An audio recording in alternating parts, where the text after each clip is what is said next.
Welcome to week 2. Now, for most of this course, we are going to focus on the world today and things that have happened, probably during your lifetime, certainly during mine. However, I do think it's important to have some perspective and to get a sense of how the modern globalized world fits into the larger human story. That means we need to look at the history of globalization, and that means we have a problem, because where does that story even begin? We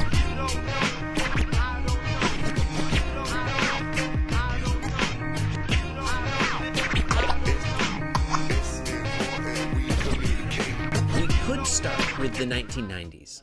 First, you have the internet revolution, this explosion of information and communications technology that has connected people across borders as never before. Try to imagine a world without Facebook, without Twitter or Google or YouTube or Instagram, a world in which nobody had a smartphone. Think how difficult it must have been to get in touch with somebody. In addition, you have the end of the Cold War.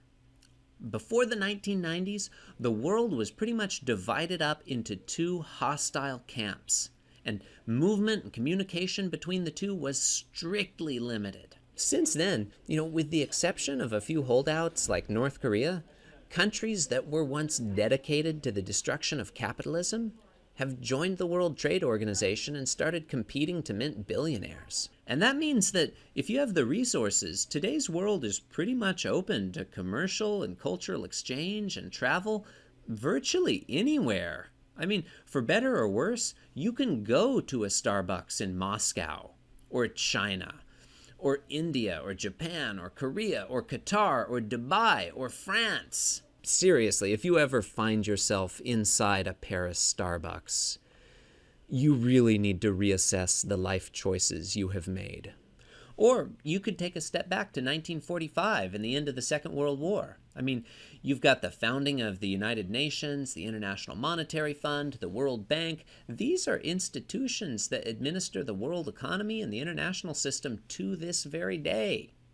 On top of that, you've got the Universal Declaration of Human Rights. This is the first truly international commitment to the idea that all people everywhere, regardless of nationality or race or religion or gender, that all people are entitled to certain basic rights. That's important, right? Finally, you have the atomic age and the prospect of nuclear Armageddon. And here is something genuinely new. For the first time, we have it in our power to end all human life on Earth. And for some people, that knowledge encourages a new global consciousness, a sense that, for better or worse, we're all in this thing together. Or we could take another step back to the 19th century. Here, the Industrial Revolution and new technologies like steamships, railroads, telegraph cables, these are all knitting the world together into a single integrated economy, what we call the capitalist world system. And on top of that, you have political integration too, as European empires expand across the globe. You have a population explosion, mass migration, mass politics. Or we could go back further still to the 1500s, after the European discovery of the Americas. I know, right? Discovery of the Americas. There's this hugely significant exchange between the two hemispheres, what we call the Columbian Exchange. Movement of plants and animals, commodities, gold and silver, diseases, human populations. And all of this spurs increased world trade and the beginnings of European overseas empires. And also horrible things like the Atlantic slave trade and the genocide against the Native Americans. Why not go back further still to the earliest multinational empires 5,500 years ago? The development of long-distance trade routes like the Silk Road and the Indian Ocean, these accelerated contacts between civilizations, spurring trade and migration, cultural exchange, the spread of religions and disease. Or go back 12,000 years to the origins of agriculture. A few core civilizations master food production and begin to spread outwards, pushing back or absorbing their hunter-gatherer neighbors and leaving a genetic and linguistic and cultural legacy that is still visible today. Or go back 1,000,000 years to the first modern Homo sapiens to expand out of Africa.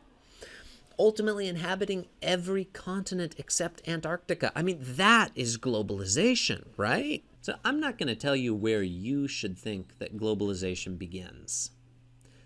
But I do want to address one important question that all of this raises. And that question is, so what? Who cares? So long as we all agree that connections between human societies have been increasing for a long time, and that the rate of that increase has been accelerating, does it really matter where we draw some arbitrary line and say, on this side it's called globalization? Isn't that the kind of pointless semantic argument that historians like to waste each other's time with, just because historians are the most small-minded, petty, boring people on the face of the earth?